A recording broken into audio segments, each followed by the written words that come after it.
नमस्ते किसान भाइयों, मैं विजय कुमार तासगांव ये एग्रोलैब फिर एक बार आपसे मुलाकात कर रहा हूं कि कम से कम खर्चे में खेती कैसे की जा सकती है।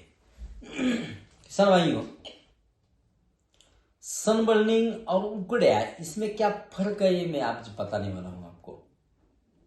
और एक बात ऐसी है कि सनबर्निंग और उकड़िया क्यों आता है इसके बारे में हम बात करेंगे आज, क्योंकि बहुत किसान भाइयों की समस्या ऐसा है कि ये आता है क्यों, कैसा आता है, इससे क्या तकलीफ हो जाती है, इसके लिए कुछ दवाई है क्या, अगर है तो क्या स्प्रे करना चाहिए, इसके बारे में हम बात करेंगे। फिर एक बार आपसे विनती करता हूं कि ज्यादा से ज्यादा चैनल शेयर कीजिए, इसलिए कि किसान का थोड़ा पैसा बचना चाहिए।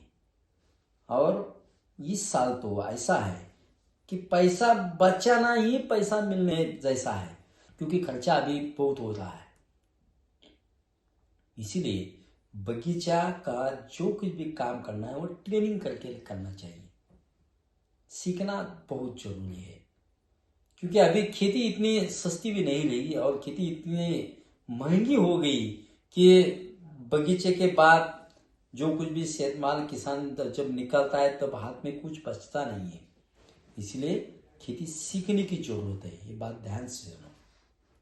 इसलिए मैं फिर एक बार विनती करता हूँ कि चैनल ज़्यादा से ज़्यादा शेयर कीजिए, सब्सक्राइब कीजिए। अगर हमारा संवाद आपको अच्छा लगा तो लाइक भी कीजिए।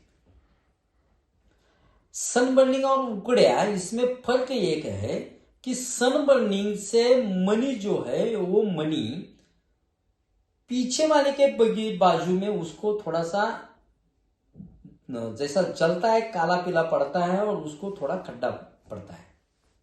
और जो उकड़िया है वो उकड़िया मनी के डेढ़ के बाजू से जलता है, यानी कि डेढ़ के बाजू से उसको खड्डा पड़ता है। एक फर्क है। सनबर्निंग क्या होता है, मनी के पीछे के बाजू को खड्डा पड़ता है और उकड़िया में डेढ़ जहां है डेढ़ के बाजू में उसको खड्डा पड़ता है और जलता है। ये इसमें फर्क है। सनबर्निंग क्यों होता है, अगर कैनोपी कम हो जाएगी और धूप ज्यादा हो जाएगी, कम से कम 4-5 घंटे उस बंच पर अगर सनलाइट डायरेक्ट पड़ गई तो सनबर्निंग होता है। और उकड़िया पीजीआर ज्यादा स्प्रे करने से होता है। जो टॉनिक हम स्प्रे करते हैं ना, वो अगर कामापेक्षा यानी कि जरूरत से ज्यादा हमने अगर स्प्रे कर दिया तो उससे उकड़िया आता है। इसके लिए कौन सी भी दवाई नहीं है, ध्यान से सुनो। इसके लिए कौन सी भी दवाई नहीं है। इसके लिए क्या करना आपको, अगर सनबर्निंग होता है तो उसको शेड नेट लगाना पड़ेगा, यानी कि दूसरा पेपर से बंच ढकना पड़ेगा। बस यही उसको उपाय है। और कैनोपी अच्छी होगी तो बंच नीचे डाल देंगे। लेकिन ध्यान से सुनो, लेकिन अगर हमने पीजीआर ज्यादा दिया होगा तो बंच ढकने से भी वो जलेगा ही।